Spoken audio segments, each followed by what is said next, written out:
todos, bienvenidos a este tiempo, bienvenidos a este estudio o esta aula virtual en el cual podemos aprender, podemos preguntar, consultar y en lo que el Eterno nos permita contestar y responder las preguntas y las incógnitas. Lo importante de este tiempo es que podamos nosotros llegar a tener un nivel de entendimiento y luz del tema que, les repito, siempre se los digo, es el más ignorado dentro de los estudios bíblicos, los estudios de raíces hebreas, aún de los mesiánicos, y sí, en pequeña parte del judaísmo también lo ignoran, y no tienen luz, y las que lo comprenden o las que toman este tema, el que estamos tratando, no tienen luz por cuanto se han desligado de Yeshua, del Mashiach. El día de hoy vamos a tratar el tema acerca del altar de sacrificios, o el altar exterior, porque recuerden que había un pequeño altar dentro del santuario en el cual se quemaba incienso, pero no se quemaban los animales allí. Vamos a hablar acerca de las leyes para el altar de sacrificios o las leyes para el altar exterior, el altar que se encontraba afuera. También hablaremos un poco del sacrificio continuo o el Corbán Hatamit, o el Corbán continuo, el sacrificio. Corbán, recuerden que la palabra Corbán significa acercarse, acercarnos al Eterno. En estos estudios quiero hacer una mención que nosotros tenemos que tener en claro. Uno de los problemas que llega a ser una fuerte oposición dentro de la visión de cualquier persona que se topa con esto, sea cristiano, sea de las raíces hebreas o del camino de la restauración en el cual nos encontramos nosotros, al inicio puede ser un tema en el cual se presenta cierta resistencia, porque venimos con la idea de que la muerte y el sacrificio de Yeshua, nuestro Mesías, anula por completo el sacrificio levítico y que hace o deja sin efecto todo tipo de la necesidad de un sacrificio en el altar, lo cual es un error, lo cual termina siendo un completo error. Nosotros podemos verlo en las Escrituras. Usted vaya al libro de Hechos, lea el libro de Hechos sin ningún tipo de pensamiento teológico impuesto, sino que léalo simplemente de corrido, de principio a fin, y usted va a ver que los apóstoles y los creyentes en Yeshua jamás se desligaron del templo, jamás se desligaron de los sacrificios, de las ofrendas. Cuando usted lee que Pedro y Juan subían a la hora tercera, a la hora de la oración, presentarse en el templo y sanan al cojo, ¿qué estaban haciendo? Ellos estaban presentándose a la hora del sacrificio de la tarde. Estaban presentándose en el sacrificio, lo que vamos a estar estudiando hoy día. Usted lea también a Pablo, que él presentó su ofrenda, los animales necesarios para el sacrificio, con los mandamientos correspondientes al voto de Nazareato. Sacrificaban animales y se hacían sacrificios todos los días en el templo. Y eso jamás fue algo que los apóstoles o los creyentes en Yeshua de aquella época lo negaron. No confundamos el entendimiento del sacrificio del Mashiach con todo el servicio que se le dio a Aarón y a toda su casa. Es algo que tenemos que tener en claro. Ese pensamiento de que el sistema sacrificial o todo el ministerio de los levitas y de Aarón, su casa, quedó a un lado, quedó abolido, es una enseñanza cristiana, es una teología realmente cristiana en la cual pone al Mashiach como eclipsando todos los tipos de sacrificios que existen.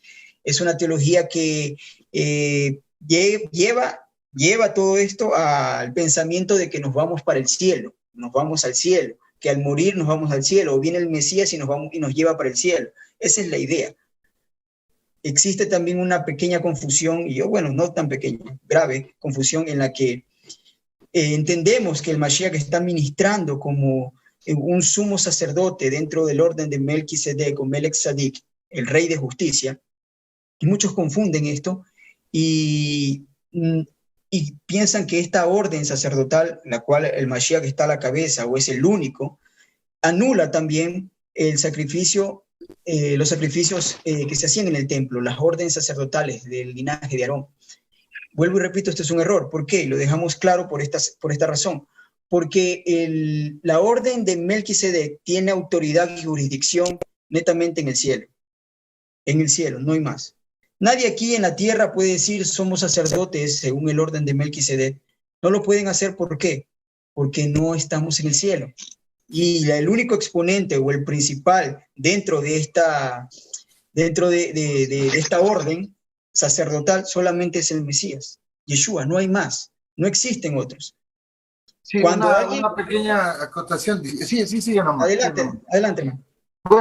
Bueno, para no salirnos, para ir en el orden del tema, el sacerdocio de Melquisedec es hasta Moshe, ¿ya? De Moshe, el Eterno le hace un juramento a los levitas y al trono a la casa de David, de que de ellos saldrá el rey y que los levitas serán sacerdotes para siempre en la tierra. Por eso es que cuando hay una parte, no recuerdo dónde era que revisamos ese verso que dice que hubieron 8 justos hasta Noé. No me Segunda acuerdo de si era en Pedro. Gálatas. Sí, ya. No es la familia de Noé que sobrevivió al diluvio, no, porque ahí no habían justos, ahí estaba Cam, estaba Naama, la esposa de Noé, que era una cainita. Se refiere a que hubo 8 sacerdocios hasta Noé, ya, y luego vino Abraham, Isaac, Jacob, o sea, Shem, Abraham, Isaac, Jacob, y Moshe, que también hace, funge de sacerdote en el orden de Melquisedec. Los actos son en un orden sacerdotal, porque nadie puede hacer un sacrificio o una ofrenda al Eterno, un holocausto, si es que no es en el orden de Melquisedec. Luego viene este juramento hasta Yeshua. Y Pablo, que escribe la carta a los hebreos, hace mención de que el sacerdocio en Yeshua ya es perpetuo. ¿Por qué? Porque ella resucitó. Ya no puede transferir a nadie el sacerdocio porque no va a morir. Entonces, hasta ahí está hablando de del sumo sacerdocio, como nos aclara Manuel. Solo el sumo sacerdocio está en manos, es de la orden de Melquisedec. Adelante, Manuel. Claro, y lo que yo quería expresarles también es que desde que se consagró a Aarón, se lo consagró a él y a toda su casa para que ministren, todo el sacerdocio o toda línea sacerdotal es aquí, para corregirme, todo lo que tenga que ver con sacerdocio aquí en la tierra o con un sacerdote aquí en la tierra que sea avalado por el Eterno, tiene que ser de la familia o linaje de Aarón.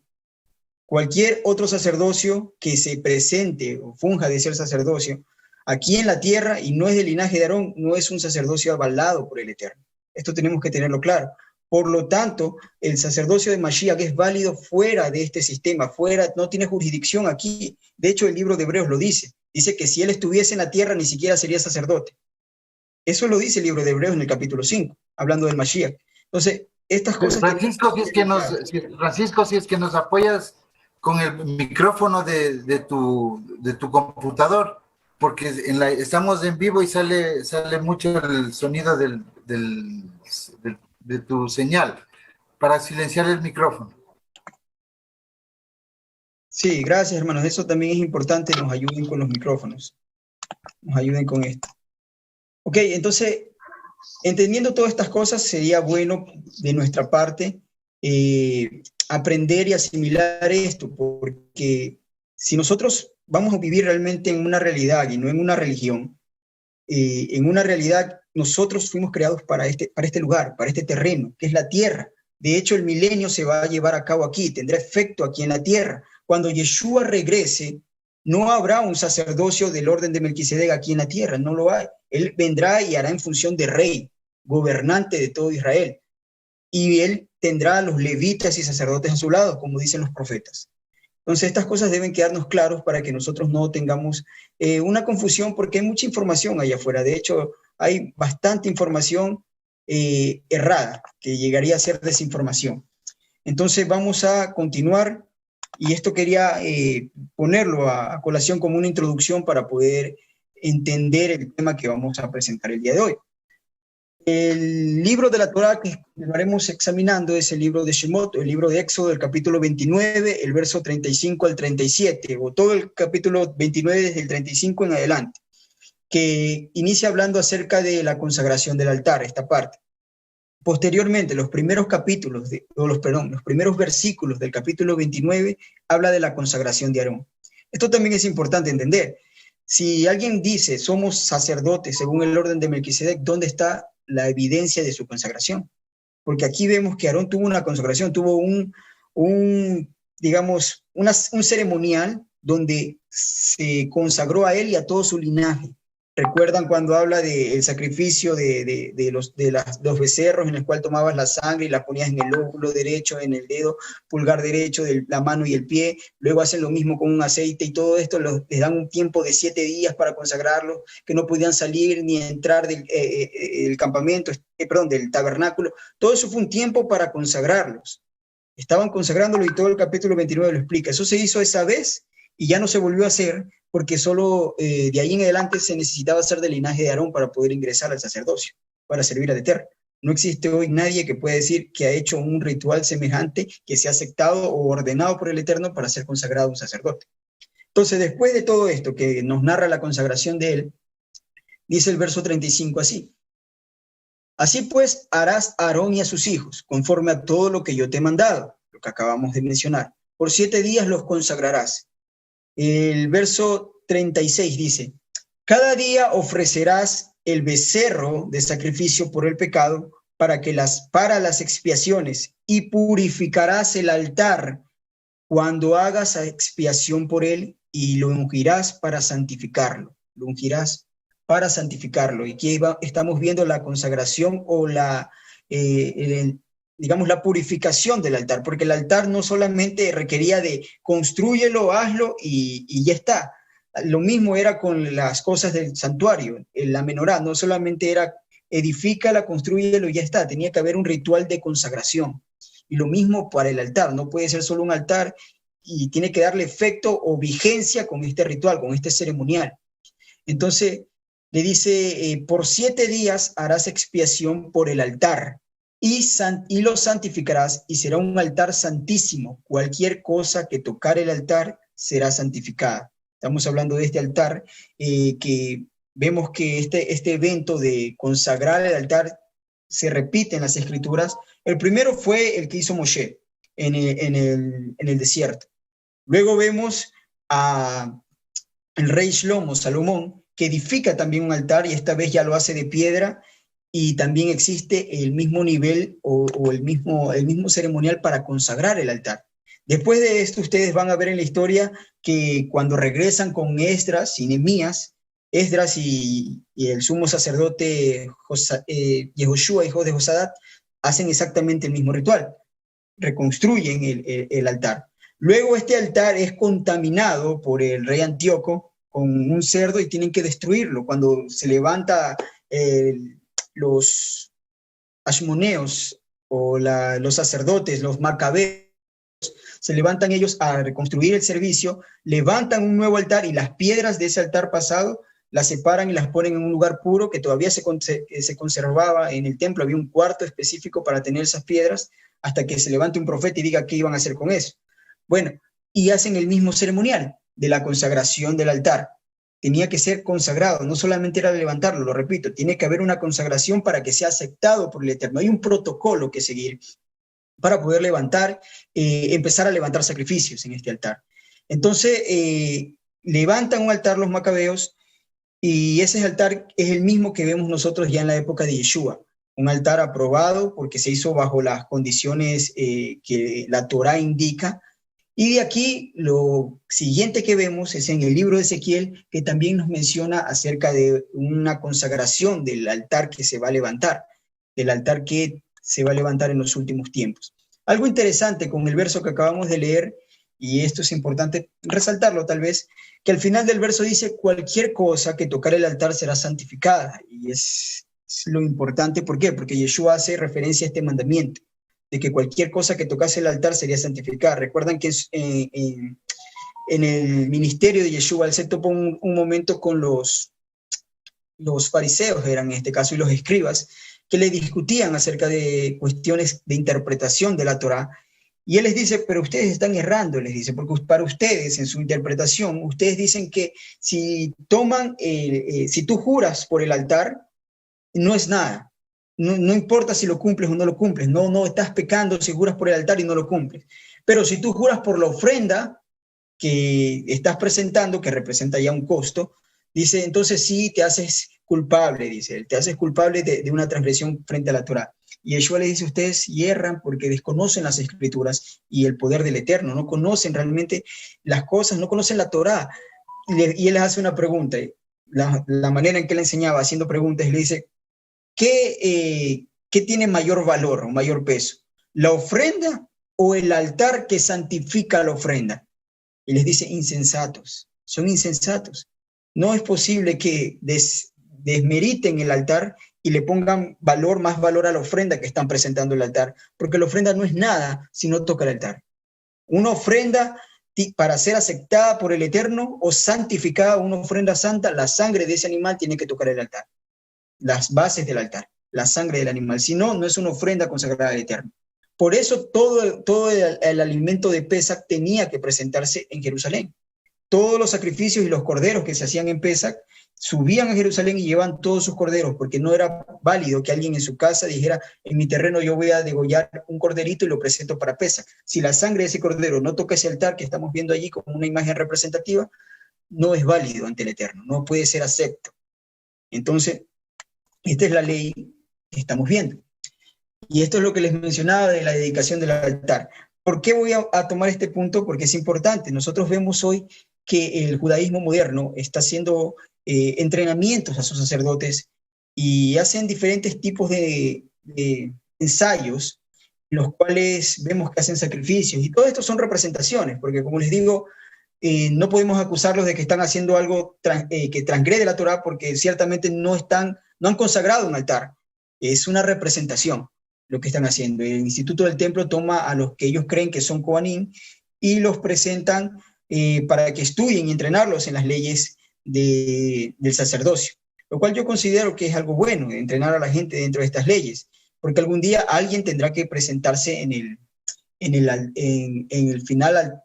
final, del templo que va a levantar Yeshua, y obviamente tienen que ser del linaje de Sadoc, y entendemos algo, que allí en ese lugar están los que son y los que no son, pero los que son, algún momento alguno de ellos, quién lo sabe, Yeshua los levante para ministrar en el altar, entonces tienen que ser entrenados en esto. Recuerden que los que servirán en el templo, el templo que levantará Yeshua, no van a ser personas resucitadas o con cuerpos gloriosos, tienen que ser personas cuyos cuerpos no hayan cambiado. Por eso entiendo que... Adelante, hermano. Eso quería yo decir, eso también quería yo decirles, que esas personas de pronto se están preparando para el verdadero templo, porque como ellos están en judaísmo no conocen a Yeshua, entonces no van a resucitar. Pero va a haber sacerdocios levitas, si es que son. Entonces, los sacerdocios levitas de la familia de Sadoc que van a servir en el templo milenial, ellos van para su primera vez. Hubiesen conocido a Yeshua en la tribulación, no estuvieran sirviendo, porque los sacerdocios levitas son gente con sangre y carne. Vuelta a los resucitados, los jueces a las naciones, son gente con cuerpos gloriosos, sin sangre. Adelante, hermano. Listo. Entonces, allí estamos. Nos vamos a leer algo de la historia de Esdras. Dice, entonces se levantaron con Yehoshua, hijo de Josadac, y su hermano, los sacerdotes, y Zorobabel, hijo de Salatiel, y sus hermanos, y edificaron el altar del Elohim de Israel para ofrecer sobre él holocaustos, como está escrito en la Torá de Moshe, varón de Elohim, y colocaron el altar sobre su base, en el lugar donde estaba antes, cuando estaba el templo de Salomón, y ofrecieron sobre él holocaustos a Yahweh en la mañana y en la tarde. Esa es una forma de hablar para entender que está hablando del sacrificio continuo. Y luego dice, desde el primer día del mes séptimo comenzaron a ofrecer holocaustos a Yahweh, pero los cimientos del templo de Yahweh no se habían puesto todavía. ¿Para qué cito esto? Porque es importante. Porque la abominación desoladora o un falso templo que como no podría levantarse por el judaísmo actual, solo requiere una abominación. Hacer algo así solo requiere un altar, no requiere un templo. Hay personas que a lo mejor por el desconocimiento de estos datos piensan que se necesita un templo y quieran ver la edificación. No se necesita un templo exactamente para empezar a hacer la abominación desoladora. se necesita solo un altar. Que se atrevan ellos a hacer un altar bajo las condiciones incorrectas, que hoy en día nadie puede levantar realmente un altar, porque el Eterno, como bien se ha mencionado siempre, ha puesto candados que no se pueden quitar, y ellos pretendan levantar un altar, hacer la consagración, y peor, se levanten personas a servir que su linaje realmente no es un linaje puro, un linaje que proceda de Aarón, estarían cometiendo una abominación al Eterno, acarreando juicio para el pueblo. Entonces, por eso les muestro esto, porque ustedes tienen que estar entendidos en estas cosas y saber que no es necesario un templo para que cometan una abominación, es simplemente un altar. O de hecho, que se levanten en el monte Moriah y empiecen a tocar las trompetas de plata como se exigieron en un inicio, también es una abominación, es una señal de abominación, porque se están haciendo las cosas inconstitucionalmente, fuera de la ley que estableció el Eterno. Y esto es para todos. Si nosotros entendemos que el cristianismo, por ejemplo, con su buen corazón de querer acercarse y agradar al Eterno, su alabanza, su servicio no es acepto delante de la presencia del Eterno. ¿Por qué? Porque no lo hacen como Él dijo que tenía que hacerse. El Eterno no va a aceptar nada a alguien, por muy buena intención que tengan, si no lo hacen como el Eterno estableció y direccionó que se tiene que hacer. No adoramos en el día del sol o el día que queremos, adoramos en el día que Él estableció. Y nos juntamos y hacemos santa convocación como Él ordenó, en el tiempo que Él ordenó, porque está escrito que estos sacrificios o estos servicios se harán en su tiempo, y así se dice. No podemos hacer como nosotros queremos hacerlo. Lo mismo aplica tanto para aquellos que están en el judaísmo o para aquellos que están en la senda de la restauración. Nadie puede decir yo vengo a guardar la Torá como yo quiero. Guardamos la Torá como está escrito, como Él dijo y designó que tenía que hacerse, no como nosotros queremos. Y por eso están capítulos enteros que hablan de la ropa sacerdotal, que hablan de cómo presentarse al Eterno, cómo el pueblo tiene que acercarse, qué hacer, qué no hacer. No están escritos allí para ser desechados, porque personas piensan que, bueno, ya llegó Yeshua y acabó con todo eso, y eso es cristianismo. Eso es cristianismo. Todo esto tiene que restaurarse. Israel no está supuesto a ser una nación que ejerza sin un templo. El templo es necesario. Si no hay templo, no podemos cumplir las promesas del Eterno. Todas estas cosas que estamos viendo aquí, los sacrificios de animales, el altar, el fuego que había en el altar, puede que para nuestra mente occidental sea algo arcaico, algo despiadado, algo primitivo, pero es porque no estamos viendo de la perspectiva del Eterno de cómo se presentaba su pueblo a adorarle. Esto era para sostener, era para alimentar al pueblo y a la vez darle una honra y gloria al Eterno a través de un servicio pulcro, un servicio lleno de no solo dignidad y adorno en todo lo que se hacía, con un ceremonial conforme a la Torá, sino que era algo donde tú podías acercarte y presentar al Eterno de tus gastos. O sea, porque el animal que presentabas delante del altar representaba un costo para ti. Por mucho que tú tuvieras ganados, representaba un costo. Era algo que tú presentabas al Eterno, y de esa carne comían los sacerdotes, comía el pueblo, comían los que necesitaban, como las huérfanos, las viudas, quienes no tenían quien se sustenten en el templo, eran sustentados. Entonces, esto no es algo primitivo, es algo realmente de primera punta. O sea, una organización perfecta delante del Eterno. ¿Ok? Quiero mencionarles también esto, que volverá a verse la nube de Elohim cuando se levante el último templo. Eso es real, la misma nube que la vieron el pueblo del Eterno en el monte Sinaí, cuando se consagró el altar y el Mishkan en el desierto, y cuando Salomón hizo la dedicación del altar y del templo, apareció la nube sobre el pueblo, los cubrió, y el Eterno estaba certificando y consagrando que ese lugar era santo, era Kadosh. Por eso les digo, hermanos, no cualquier lugar, cualquier ubicación es santo. Y alguien dice, no, es que aquí estamos en un lugar santo. No, santo es lo que el Eterno ha consagrado, y tiene que haber esa evidencia tan física que los sacerdotes en el templo, cuando el Eterno estaba entrando su gloria para ocupar su lugar, no podían ellos entrar al santuario, porque ellos dijeron, esa nube es tan espesa que no podemos entrar. O sea, era algo físico que estaba allí. No es que el Eterno sea físico, sino que Él, para presentarse delante de su pueblo, que es material, presentó estas manifestaciones físicas para consagrar. para que el pueblo entienda, el pueblo lo vea, y vea que allí el Eterno estaba consagrando ese espacio, ese lugar. Ok, vamos a leer esta profecía en el libro de Isaías, para que veamos que aquellos que tengamos la dignidad de presentarnos en el milenio, que el Eterno así nos considere dignos de poder entrar, veremos esta nube, como lo vieron nuestros antepasados. El verso 2 del libro de Isaías, su capítulo 4, dice lo siguiente: en aquel tiempo, el renuevo de Yahweh será para hermosura y gloria, y el fruto de la tierra para grandeza y honra, a los sobrevivientes de Israel. Quiero que nos quede claro eso. Primero nos habla del renuevo de Yahweh, es el Mashiach.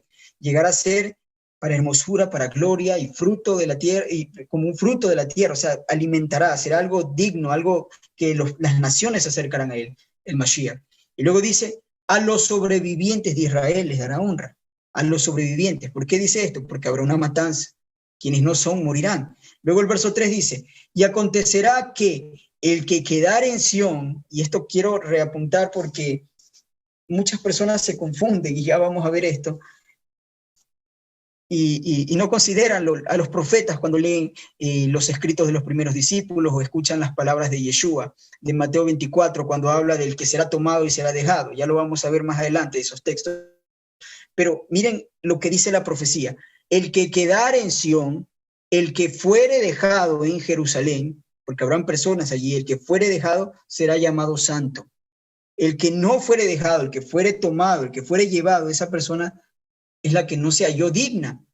Totalmente opuesto a lo que el cristianismo cree hoy, que el que es tomado es el que se va con el Eterno y el que es dejado es el que se queda. Eso es por la teoría del rapto secreto y que se los va a llevar, no están entendiendo contexto. Yeshua está hablándole al pueblo en el monte de los olivos, en la tierra de Israel, en Jerusalén, y a ellos les dice, el que será tomado y será dejado. El que será tomado es el que no es digno, el que será dejado, ese es el que fue hallado digno, el que será dejado. Y ya lo vamos a ver con otros versos de los profetas. Dice, será llamado santo y todos los que en Jerusalén estén registrados entre los vivientes serán llamados Kadosh, serán llamados santos. Verso 4, cuando el Eterno lave las inmundicias de las hijas de Sión y limpie la sangre de Jerusalén de en medio de ella, con espíritu de juicio y con espíritu de devastación. ¿Cómo va a limpiar las impurezas de Sión, la sangre de Jerusalén? ¿Cómo lo hará? Con espíritu de juicio y con espíritu de devastación. Habrá una matanza, una guerra, realmente, y eso nos narran los profetas. Jeremías también nos habla, los cadáveres estarán allí por 7 meses, la tierra será purificada en 7 meses, o sea, es una matanza que va a haber, y los que sean muertos, no fueron dejados, fueron los que no fueron hallados dignos realmente. Esto es importante, por eso tenemos que entender las palabras de Yeshua, las palabras de los apóstoles conforme a los profetas, no se pueden desviar. Cuando alguien quiere tomar solo lo que está escrito en lo que ellos llaman el Nuevo Testamento, u otros le dicen el pacto renovado, Brit Hadashah, como quieran llamarle, pero ignoran a los profetas, están creando un camino diferente, lo que dijo Pablo, un evangelio diferente, hasta evangelio está mal dicho, pero unas buenas nuevas distintas. Están llamando a la gente a un arrepentimiento falso, que no es realmente arrepentimiento, y que esto también tenemos que tener claro. El arrepentimiento en el hebreo o en el concepto hebreo es volverse del camino, es hacer shuvah, se dice teshuvah, arrepentimiento, arrepiéntete, o sea, vuélvete del camino, hazte shuvah, haz retorno al camino original. Y esto, hermanos, tiene mucho que ver también con lo que estamos estudiando, con el templo. Porque cuando alguien ingresaba al templo, la puerta del templo estaba en el lado oeste, en el oriente, ingresaba al templo, le daba la espalda al sol. Si usted se fija, las mayores estructuras de templos católicos siempre tienen la vista hacia el sol. O sea, la vista posterior al sol, como que cuando vas ingresando por su puerta, ingresas en dirección al sol. Recuerden que el sol era uno de los dioses más adorados en todas las culturas alrededor del mundo. Entonces, vemos que el diseño del templo, la orientación de la puerta del templo, el ingreso siempre es por el este, dando la espalda al sol. Eso también tiene un significado delante del Eterno. Cuando usted lee en las escrituras que dice la senda antigua o los haré reparador de portillos, reparador de caminos, ¿quiénes creen que hacían ese trabajo? Eran los levitas.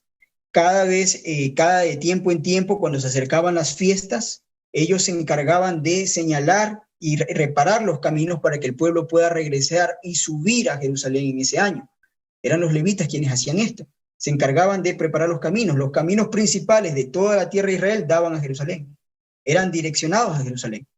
Y cuando se dice eso de la senda antigua, es ese camino que te lleva al templo, que te lleva a la adoración al Eterno. Y ellos se encargaban de hacer esto, de pintar las tumbas o los lugares que habían entre los caminos donde habían muertos o donde habían cementerios, los pintaban de cal, blanco, y por eso Yeshua también les dice, son sepulcros blanqueados, o sea, eran cosas para que la gente vea y diga, no, por aquí hay un cementerio o hay inmundicia, me voy por otro lado, y señalaban el camino por donde tenían que ir para llegar a Jerusalén. Pero eran los levitas que hacían esto y era para que el pueblo pueda subir a las fiestas que se hacían anualmente. Entonces, vamos continuando con la escritura. Verso 5 dice, y creará Yahweh sobre toda la morada del monte de Sión y sobre los lugares de sus convocaciones, miren, nube y oscuridad de día, y de noche resplandor de fuego que eche llamas, porque sobre toda gloria habrá un dosel, o sea, habrá una cubierta, y esa es la cobertura, la nube la volverán a ver, y aquí lo está hablando de los tiempos finales, está hablando del milenio o el reino, el tiempo en el reino. Verso 6, y habrá un abrigo para sombra contra el calor del día, para refugio, y un escondedero contra el turbión y contra el aguacero. O sea, sí saben ustedes que los sacerdotes en el templo no usaban sandalias. En un día caluroso tenían que caminar sobre esa plataforma con todo y el sol. Lo mismo cuando había lluvias. Ellos no podían usar sandalias en el templo. De hecho, no solo los sacerdotes, nadie que se presentara al templo o que entrara a la explanada de los 500 codos por 500 codos, de los cuales ya hemos hablado, podía entrar con sandalias, podía entrar con dinero, podría entrar con algún tipo de hacer negocios o algo que no sea adecuado para el servicio. Cualquier cosa, tu alforja, ellos no podían entrar, con nada de que no sea necesario para el servicio.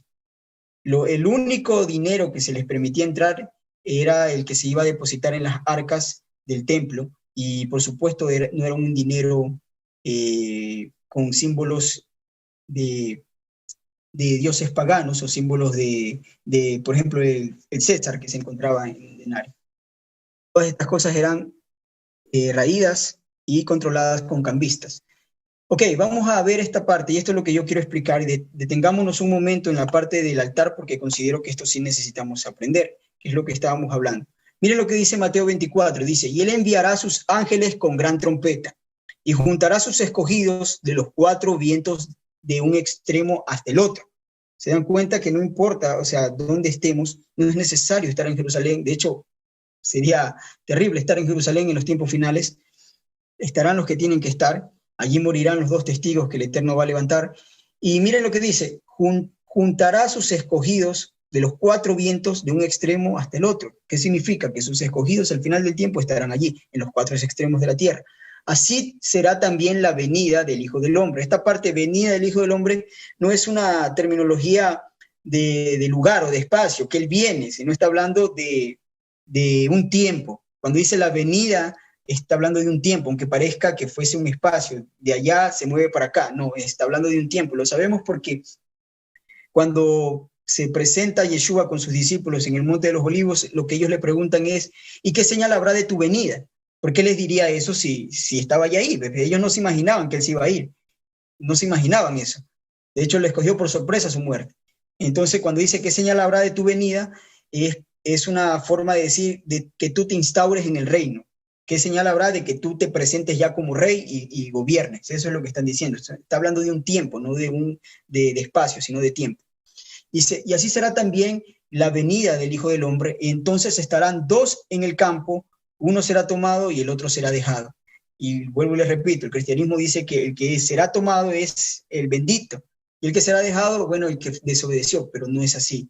Aquí les pongo las palabras: ser tomado es prendido, ser llevado preso, tomado por juicio. Ser dejado es el que es libre, digno de vivir en la tierra. Miren, y eso lo corrobora no solo Isaías, que lo acabamos de leer, sino los demás profetas. Sofonías capítulo 3 dice lo siguiente: en aquel día, y todos empiezan así, en aquel día, porque está hablando de los tiempos finales, no será avergonzado por ninguna de tus obras con que te rebelaste contra mí. Y está hablando de Jerusalén. Dice, porque entonces quitaré de en medio de ti, será tomado de en medio de ti a los que se alegraron en tu soberbia y nunca más te ensoberbecerás en mi monte santo. Verso 12. Y dejaré en medio de ti un pueblo humilde. ¿Se dan cuenta? Los que se quedan son el pueblo. Los que se van son los rebeldes, son los que fueron con soberbia y se presentaron en Jerusalén. Dejaré en medio de ti un pueblo humilde y pobre, el cual confiará en el nombre de Yahweh. Vamos a Isaías capítulo 27. El verso 12 dice lo siguiente. Acontecerá en aquel día, vuelvo a repetir, que trillará Yahweh desde el río de Éufrates hasta el torrente de Egipto. Desde el río Éufrates hasta el torrente de Egipto. ¿Dónde hemos escuchado eso antes? Es la promesa de la parte limítrofe que se le dio a Abraham. ¿Se acuerdan? Desde el río Éufrates hasta el río Nilo. Toda esa parte será trillada. ¿Qué significa trillar? Si conocemos ese término, o sea, es limpiar, es purificar. Serán quitados como la parábola del trigo y la cizaña. Lo que son quitados son las cizañas al final del tiempo. En aquel día que se quite la cizaña, el trigo permanece y es la cizaña lo que se arranca primero. Y por eso dice, será trillado todo el territorio desde el Éufrates hasta el río del torrente de Egipto. Y ustedes, hijos de Israel, serán reunidos uno a uno. Serán reunidos, ¿de dónde? De donde ya se mencionó, de los 4 vientos en el extremo de la tierra. Serán reunidos. Acontecerá también, en aquel día, se tocará la gran trompeta, lo mismo que dijo Yeshua, están hablando del mismo evento. Yeshua dice, enviará a sus ángeles con gran trompeta, es exactamente lo mismo. Y luego dice, y vendrán los que habían sido esparcidos en la tierra de Asiria, o por Asiria, y los que habían sido desterrados a Egipto, y adorarán a Yahweh en el monte santo en Jerusalén. La tierra que se va a purificar en un principio es Jerusalén, y luego todo el torrente, toda la tierra de alrededor, desde el río Éufrates hasta el torrente de Egipto. Todo eso será limpiado, será purificado, pero los que quedaren en Jerusalén, como leímos en Isaías, capítulo 4, verso 2, dice, verso 3, que los que quedaren en Jerusalén serán llamados santos, los que fueren dejados serán llamados santos. Estas cosas tenemos que tenerlas en clara. Cuando alguien desconoce esto es porque tiene todavía la idea de que nos vamos para el cielo. No hay tal cosa, hermanos, o sea, no existe eso, de una ida al cielo, una vivienda en el cielo. No existe tal cosa. La única que podríamos tomar en referencia es la Nueva Jerusalén, que es una ciudad completamente metálica, a manera de un cubo, según como se describe, pero descenderá a la tierra. No es que el pueblo sube allá, sino que ésta descenderá a la tierra, si es que así lo describió realmente Yohanan. Y él estaba hablando de algo físico porque tomó medidas y da las medidas. No podía estar hablando de algo alegórico. No podemos alegorizar las cosas que están dando, que se están describiendo de una manera real y literal. Todo lo que estamos viendo nosotros aquí es literal. Todo lo que estamos leyendo es literal. El servicio del templo es literal. Cuando alguien quiere enseñarle el servicio del templo y de una manera alegórica, hay confusión. Adelante, hermano. Sí, bueno, vale la oportunidad para decir, alguien está con el volumen. Ya. Valga la oportunidad para decir, la Nueva Jerusalén dice descenderá sobre la tierra, ¿no es cierto? Ya, pero las dimensiones de la Nueva Jerusalén no puede asentarse en la tierra porque causa un cataclismo, porque es un cubo gigante de 2 kilómetros, de 2.000 kilómetros por 2.200 kilómetros, ¿no? Eso ya vimos en el estudio que sale mañana del templo, las medidas de esto. Ya, la Nueva Jerusalén tiene que quedarse, así como dice que vendrá Yeshua entre las nubes, será en la parte de la estratosfera. Tiene que quedarse a una altura prudencial, pero ya, como decir, sobre la tierra. Eso es descender sobre la tierra. Porque también, o sea, no podemos hacernos la idea de que baja y toca tierra, porque eso causaría un cataclismo que sí iba a haber, pero destruiría la misma, por la atracción de los cuerpos. O sea, yo quiero hablar de estas cosas porque así son, así hay que entenderlas, porque es algo literal. Es algo literal. Por ejemplo, cuando hicimos el estudio de los ovnis, un aparato de de 500 kilómetros, o sea, la cuarta parte de la Nueva Jerusalén estaba en el espacio sobre Chile y Brasil, y fue detectado por los radares de Chile en 1992 o 94. Y está documentado, y la nave tenía 2.000 kilómetros. Si esa nave se apegaba un poquito más, podía causar un desbalance de toda algún cataclismo, generar de pronto una atracción o ser succionado, digamos así, por la gravedad de la Tierra. Entonces, la Nueva Jerusalén va a estar en un lugar donde los elementos van a acabarse de la Tierra y nosotros vamos a salir en ella al octavo día, al nuevo comenzar. Eso es lo que nos muestran las Escrituras. Como tú dices, la Nueva Jerusalén es literal, estas cosas son literales y hay que salir de la religiosidad. O sea, no puede, porque no entendamos bien este tema, no quiere decir que así sea, o que tendremos que aceptar las doctrinas cristianas de irse al cielo o que existe un infierno. Entonces, pienso que era oportuno decir esto, ¿no? Porque además tú estás hablando de un templo y de un templo futuro que no es espiritual, es un templo físico donde Yeshua tiene que vivir en algún lado y es en el templo. Y tiene un trono y un lugar en ese templo. Adelante, hermano, gracias. Claro, eso es importante que entendamos que todo esto es literal, o sea, no podemos alegorizar. El cristianismo alegoriza y alegoriza toda la Torá, porque no pueden tomarlo físico porque se darían cuenta que están en un error, no cuadra con sus enseñanzas.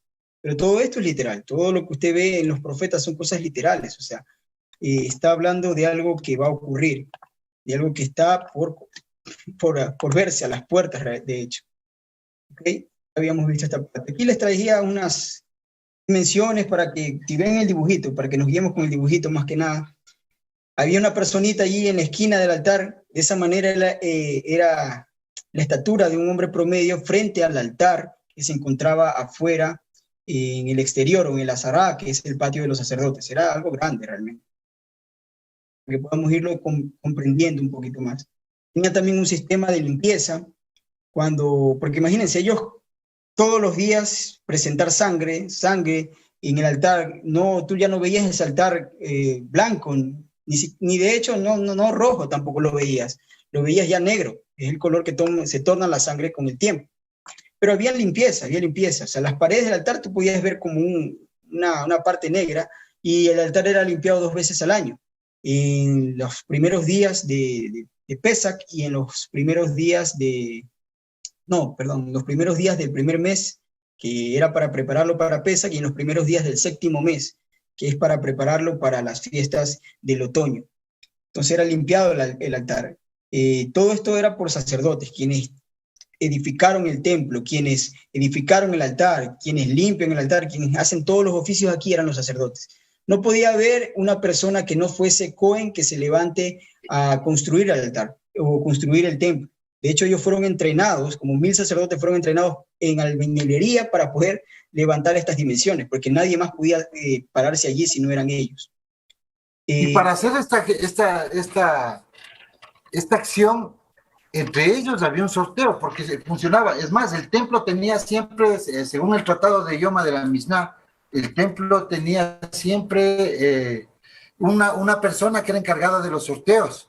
Y para hacer este trabajo, ellos corrían, hacían carreras muchas veces para usar las 13 personas que tenían que hacer esta labor, o para recoger las cenizas, o para recoger el carbón. Para ellos era lo más grande, porque estos eran los de las 24 familias que se acercaban una vez al año, o 2 veces al año, para servir en el templo. Entonces era el máximo honor barrer el altar, o recoger las cenizas, o limpiarlo, ¿no? Y todo se hacía con sorteos.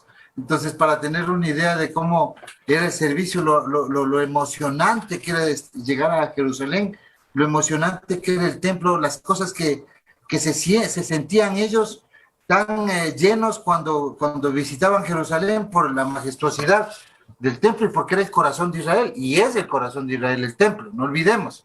Y esto de aquí se va a volver a vivir en el tercer templo de Ezequiel que hará Yeshua. Esta solemnidad, este ritual tan maravilloso, ¿no? Adelante.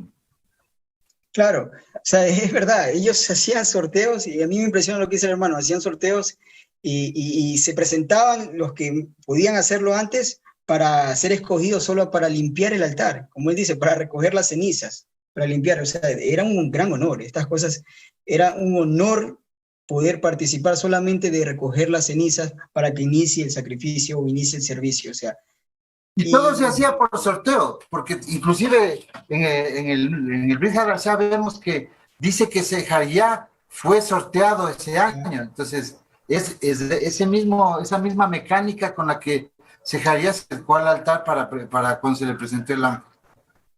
Claro, o sea, todo era un sorteo, es verdad.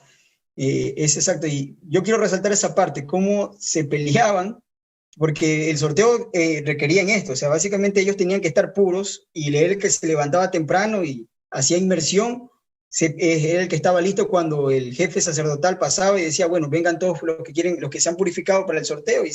Y el que quería, obviamente, la mayoría de ellos se levantaban temprano para poder purificarse y ser partícipes de este sorteo. Era algo muy, muy bonito, o sea, como yo lo veo, es algo muy hermoso y es algo un principio que todos deberíamos tener de participar, de servir al Eterno, poder servirle. Hoy no hay templo, pero sirvamos al pueblo y esa es la parte importante del servicio que podemos hacer hoy. Ok, dentro de estas imágenes tengo aquí en la esquina inferior derecha una imagen de cómo ellos hacían la limpieza también. Ellos tenían acueductos donde llevaban agua al templo y llevaban también, tenían cisternas, habían como 39 o 42 cisternas, no recuerdo, que se han encontrado hasta el día de hoy en la parte de la explanada del templo, y purificaban esto y lo hacían de una manera rápida, no tenían problema con la limpieza del altar, porque imagínense la cantidad de sangre que había allí. Ellos podían purificar, limpiar la sangre que quedaba después de cada sacrificio, e iniciar nuevamente con un servicio, pero limpio. Era importantísimo. Aquí les traigo algo que encontré, hablando de los acueductos o la salida de los huertos, y esta sangre caía al valle de Kidrón. Quiero mostrarles primero con el dibujito para que me vayan entendiendo. Este era el templo, y todo esto que quedaba entre el monte Moriah y el monte de los Olivos era el valle de Kidrón. Y ahí era donde caía este acueducto, digamos, y iba la sangre con el agüita. Es muy interesante. Y veamos lo que decía este texto. Dice, en el templo se excavaron acueductos para el Azará, que es el área de los sacerdotes, y los demás patios del templo, para que fluyera el agua de la lluvia o agua para lavar el Azará hacia el río de Cedrón o el Kidrón. Los dueños de los campos y los huertos o arroyos usaban el agua del arroyo para poder regar sus campos, y ahí está el dibujito, y pagaban una tarifa por el uso de esta agua al tesoro del templo. Aquí tenemos una imagen. Este era lo que ustedes van a ver en la Biblia como el campo de sangre, ¿se acuerdan? Donde murió este hombre, Judas Iscariote. Sí, Judas Iscariot, varón de Iscariot. Entonces vemos que este era el campo, y existe hasta el día de hoy, está allí, que se llamaba el campo de sangre. ¿Por qué se llamaba el campo de sangre? Ya entendemos nosotros, porque allí era donde descendía la sangre de los sacrificios, la sangre de todos estos sacrificios que se hacían en el templo, y aún la sangre, yo les digo, no se desechaba, se utilizaba para la cosecha, se utilizaba para poder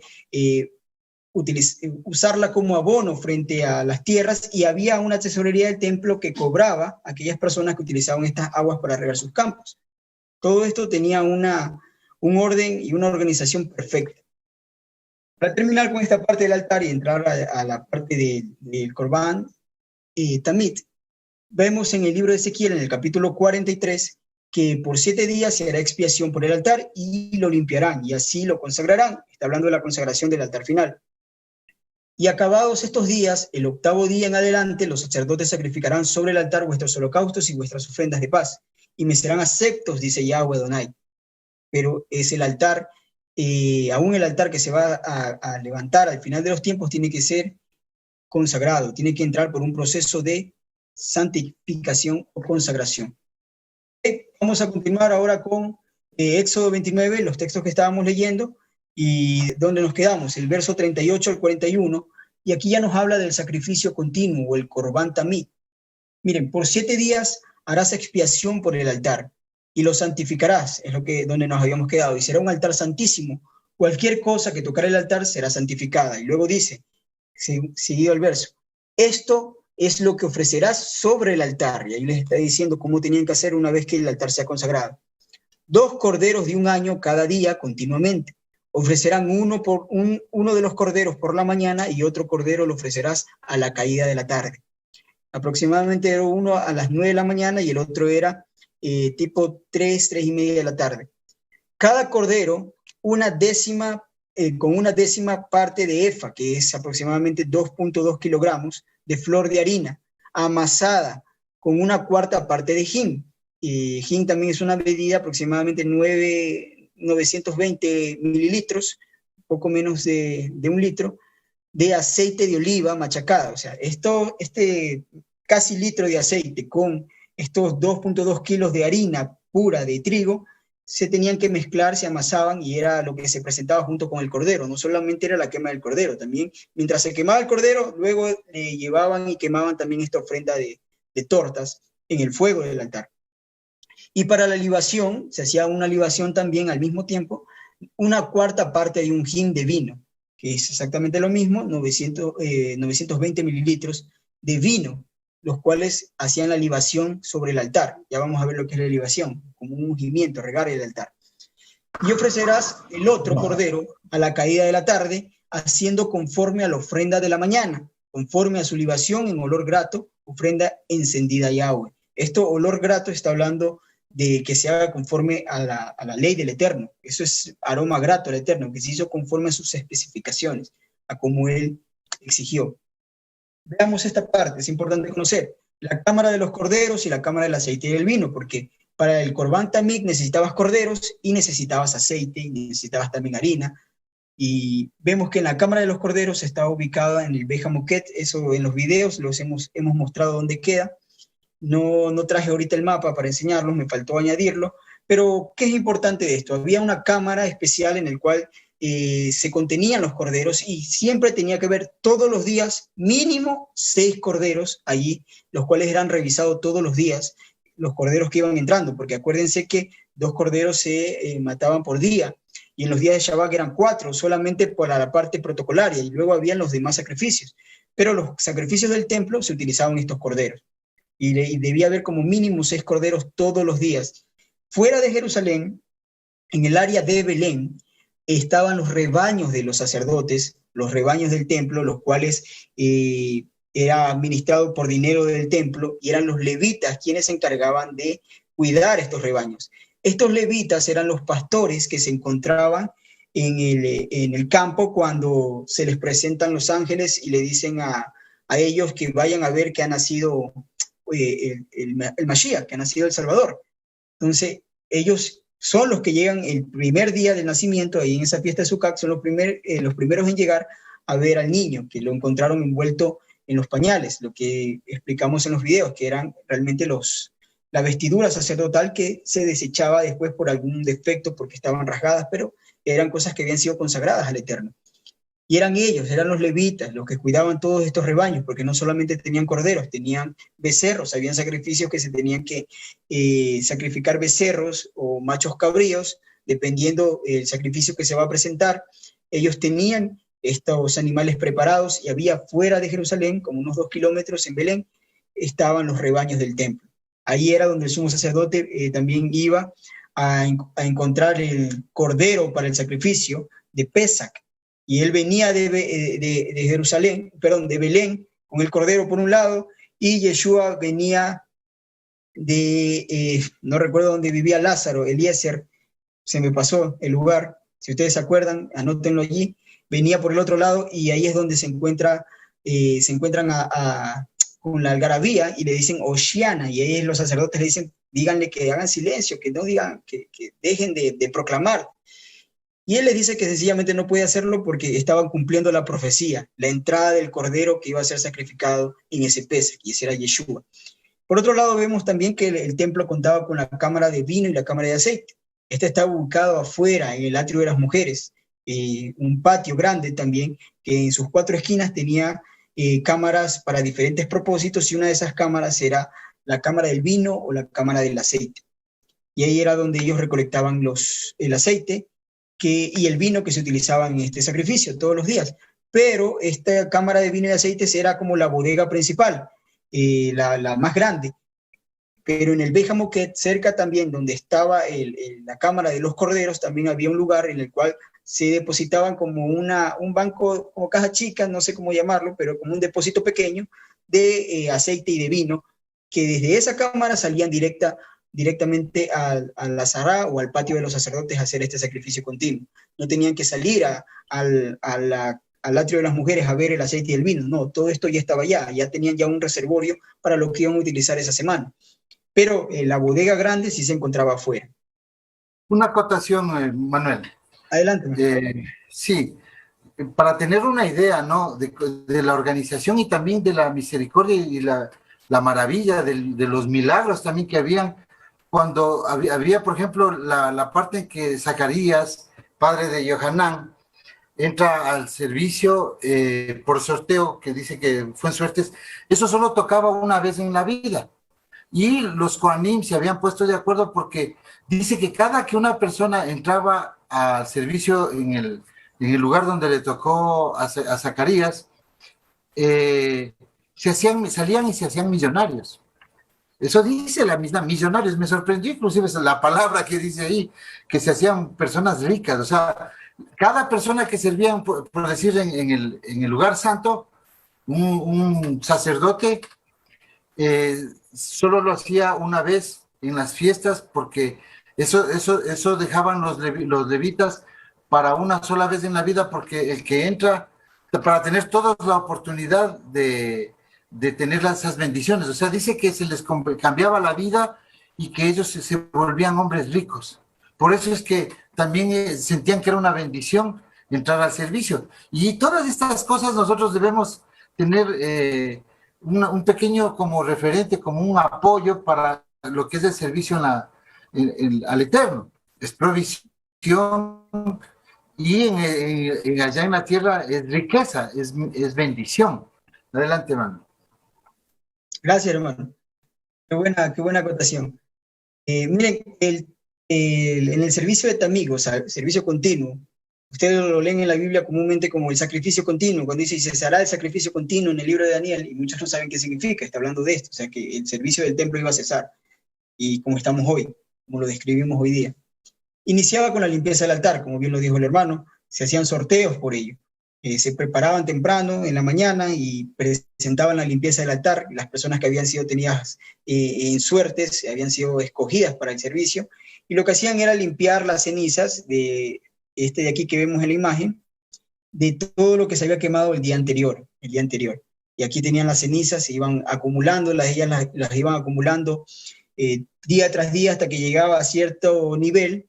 Ellos no lo limpiaban de inmediato, lo acumulaban en el centro del altar, porque de alguna manera para ellos era, y las personas que visitaban el templo, ver la cantidad de sacrificios que se hacía, era algo grande, le llamaban la manzana a eso, una gigantesca, digamos, una bola negra de cenizas grande, allí, llamaban la manzana, la que estaba en el centro, y era para eso, ¿no? Para que la gente viera la cantidad de sacrificios que se hacía. Ya cuando se hacía de una manera...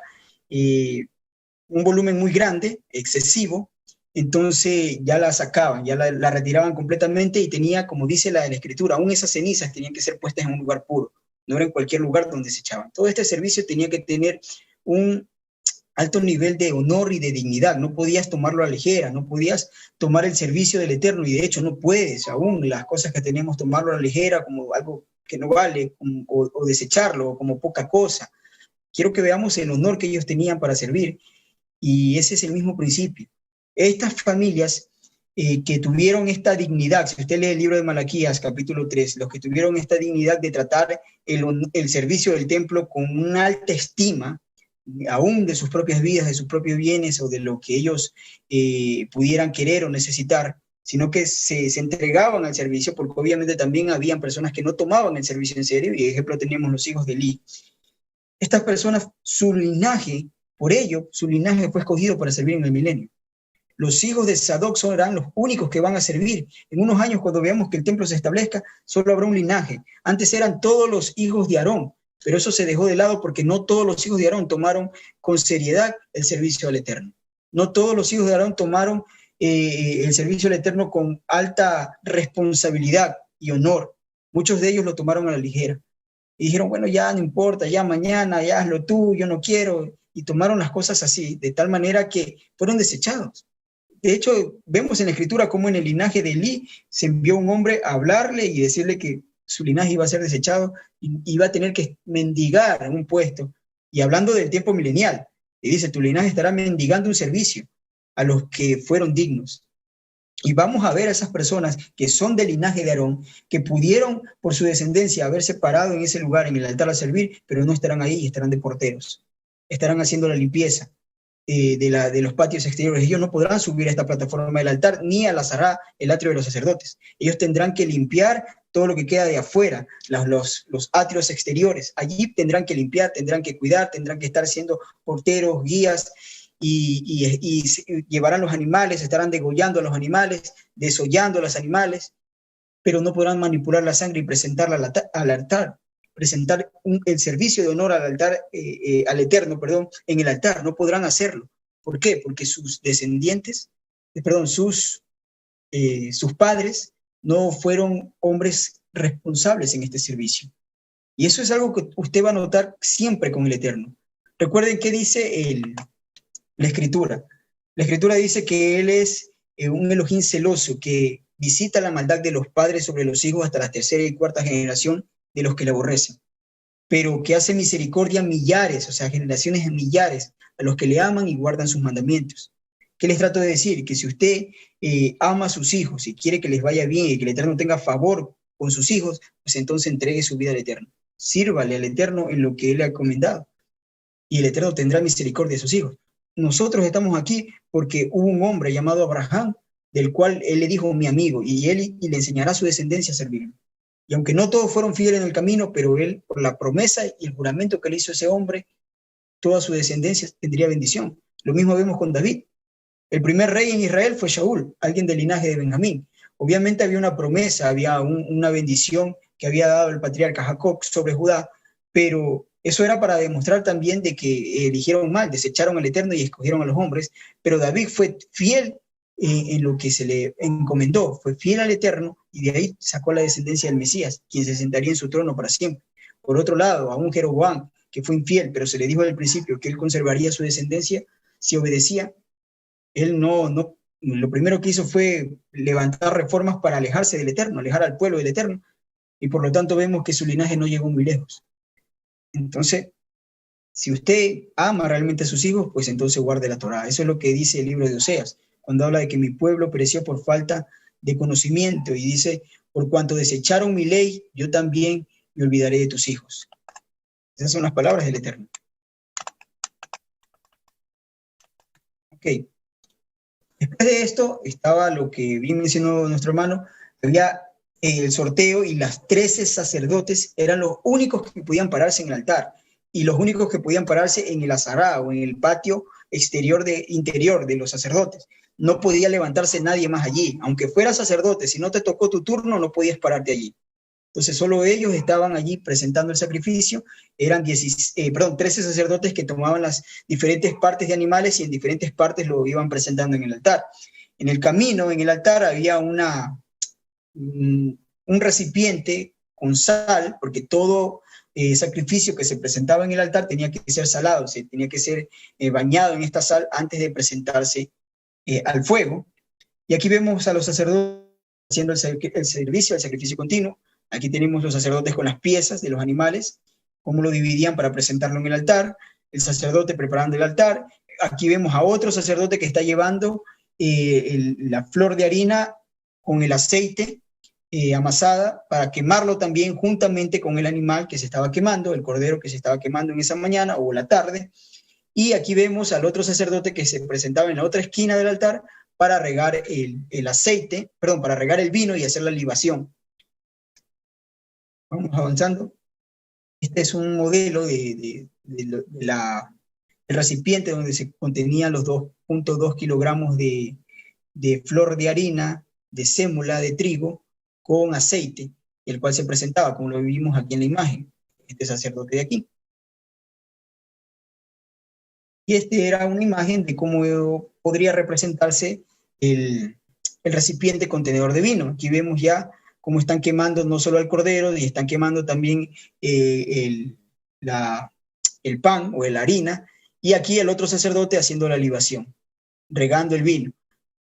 Y aquí vemos un sacerdote que daba anuncio a los demás, al pueblo y a los cantores y músicos, de que se estaba haciendo el sacrificio continuo, y empezaban a entonar las músicas, los salmos, los cánticos, las adoraciones, el jalel al Eterno, mientras se quemaba el sacrificio y mientras se hacía la libación. Esa era la manera en que se manejaba en el templo. Aquí tenemos el recipiente del vino. Este era un recipiente más pequeño, en el cual el vino se regaba sobre él y caía aquí por gotas, ¿no? Y se hacía la libación, cosa que la acción de hacer esta libación no duraba 20, 30 segundos, sino que duraba un poco más, duraba mientras se hacían los cánticos, porque aquí caía por gotas, ¿no? Aquí vemos el procedimiento, como les digo, de la libación. Eso daba anuncio al cántico y al servicio. Este era el primer servicio que se hacía en el templo, el primer sacrificio, perdón, que se hacía en el templo. Después de este sacrificio podían ir todos los demás sacrificios que se podían presentar, ya sea por el día, por la ocasión, por el tiempo, o por una persona del pueblo del Eterno que quería llevar algún tipo de ofrenda, de holocausto, de sacrificio, corbán de shalamín, de paz, por algún voto, o por algún pecado que quería subsanar. Pero este era el primero que se daba a entender. Mientras se hacían todo esto, miren lo que dice el libro de Números, capítulo 10, verso 10, dice: se tocarán las trompetas de plata sobre los holocaustos y sobre los sacrificios de paz, y les será por memoria delante de Elohim, yo Yahweh su Elohim. En todos estos sacrificios, en la mañana y en la tarde, se tocaban estas trompetas de plata, porque así está ordenado en la Torá. Era un evento completamente organizado que se hacía todos los días, y el pueblo se presentaba a adorar al Eterno. Y miren la importancia de este tiempo. Continuamos leyendo, Éxodo 29, con esto cerramos, Éxodo 29 del 42 al 46, dice: y este será el holocausto continuo por sus generaciones, a la puerta del tabernáculo de reunión, delante de Yahweh, que allí estaba su nombre, y afuera, en el exterior, afuera del arca del pacto, el trono del Eterno, aquí en la tierra, delante de Yahweh, en el cual me reuniré con ustedes para hablarles allí. Me reuniré con ustedes para hablarles allí. O sea, había milagros, había profecía en ese tiempo. En ese tiempo me refiero, en ese tiempo específico del sacrificio continuo, en la mañana y en la tarde. Por eso el pueblo iba a adorar al templo, subía al templo a adorar. Por eso usted ve a Juan y a Pedro levantándose, a Kefas y Johanán, levantándose a la hora del sacrificio de la tarde para presentarse a la oración. Ya, una acotación a esto, Manuelín. Adelante, hermano. Mira, y a los hermanos, en el sacrificio de la mañana, para ser exactos, como obviamente ahí no hay un reloj, y como se tiene que hacer a la hora exacta, habían una serie de sacerdotes que miraban el alba, otros que miraban la salida del sol. Como a veces no coincide, ellos tenían la manera de empezar siempre conversando entre los dos, se hablaban y decían los que miran el alba más los que miran la caída, la puesta del sol. Entonces ahí ellos determinaban el momento exacto, a la hora exacta, no como cuando ahora decimos vamos a lavar a las 10:30 y a las 11:30 recién están queriéndose sentar los hermanos. Realmente es un poquito de ironía, pero tienen mucha razón. Si le pasas la diapositiva anterior un ratito, lo que ustedes están viendo aquí es cómo se adoraba en el templo. Cuando sonaba el shofar, cuando sonaban las horas, los toques específicos, o ellos entendían que había que hacer una oración, ellos se acostaban sobre el piso del templo, y eso es lo que nosotros vemos que es una manera de adorar, de clamar, de humillarse. Eso es lo que hacía, lo que hizo Elías, lo que hizo Eliseo, y lo que Pablo, viendo a Elías y a Eliseo, también lo hizo sobre un niño, se tiró encima. No es una cosa loca, sino que ellos decían, estaban clamándole al Eterno que le devuelva la vida. Por eso es que les decimos a los hermanos siempre, y ustedes van a ver que a veces yo repito y repito y repito. ¿Por qué? porque hubo una persona que les llamaron recién a que salve una vida de un hermano, como es doctor, entonces se olvidó de esto y se murió esa persona porque no resistía más en un infarto y todo, ¿no? Pero nosotros como hijos del Eterno, aunque él haya sido médico, Nicolás, el último recurso es estar siempre presente que el Eterno hace milagros, que de pronto convertían a una familia. Es al recurrir a esto. En la tribulación también nosotros tenemos que acordarnos de esto si es que algún hermano cae. ¿Por qué? Porque tendremos que hacer lo mismo que ellos. Esto no es espiritual, ni era para el tiempo antiguo, hermanos. O sea, estamos viendo cómo estas reglas, estas leyes del templo, los sacerdotes, estamos viendo el orden perfecto del pueblo del Eterno, la solemnidad, la puntualidad, y estas cosas que ellos hacían es como se puede entender ciertas acciones. Sin este estudio, por ejemplo, viene un pastor cristiano y se tira encima de lo que sea, pero sin saber por qué lo hace, ¿no? Como son ellos, nosotros somos con entendimiento y el Eterno le va a dar los milagros y los dones solo a Israel, a ustedes. Adelante, hermano. Amén, amén, hermano. Entonces continuamos. Para cerrar, el texto dice: allí me reuniré con los hijos de Israel, en el lugar será santificado con mi gloria, la nube.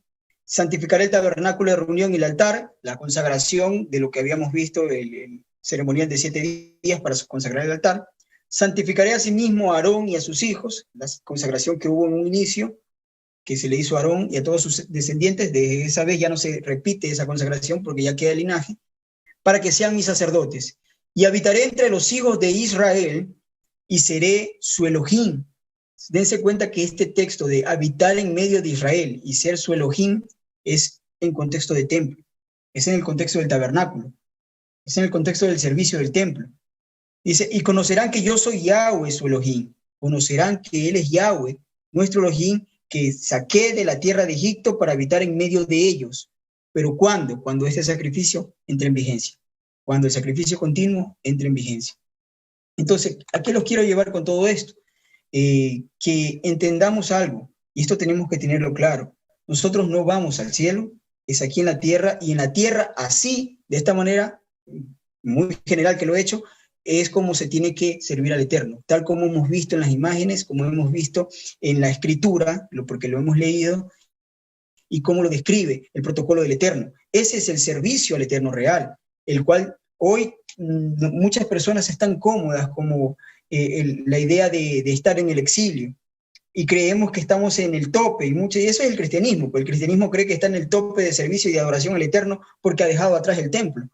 En ninguna manera, hermanos. O sea, sin el templo estamos retrasados, estamos aislados de poder dar un servicio real al Eterno como Él estableció. Es necesario el templo. Usted quiere servir al Eterno, por lo tanto, hagamos nuestra parte en contribuir para que se cumpla la profecía pronto, y este templo que tiene que venir y va a venir, porque la palabra del Eterno no va a caer en tierra, tiene que venir, se dé en nuestros días. Es nuestra labor, nuestra ministerio, y no solo como ministerio de verdad de vida, sino como gente entendida que está en este camino de la restauración, poder entender el templo y poder apreciarlo, poder abrazarlo, poder, diría yo, amar este servicio, porque este es el servicio al Eterno. Y anhelar esto es realmente lo que nos va a hacer personas entendidas con los pies sobre la tierra, sin andar pensando en que nos vamos en las nubes, porque no es así, hermanos. O sea, la manera aquí en la tierra para servir al Eterno es así, en el templo, en Jerusalén. Hoy lo hacemos fuera de Jerusalén, es un castigo. Sepámoslo bien, que la manera en que estamos haciendo hoy, con toda el buen deseo de nuestro corazón y el anhelo sincero y justo de servir al Eterno, con toda la sinceridad que podemos hacer y todos los honores que podemos presentar en las fiestas, en los días de Shabbat, en el servicio que hacemos, que así tiene que ser, hacerlo lo mejor que podamos hacerlo, sí, pero es un castigo hacerlo de esta manera, porque la manera real en que el Eterno estableció es en el templo. Esto no va a ser para siempre, esto se va a cambiar. El templo es lo que va a perdurar en el reinado, en el tiempo del reino. Y es al reino lo que estamos apuntando, no una vida aquí. O sea, no apuntemos a este tiempo en el que estamos viviendo, apuntemos nuestra vista al reino.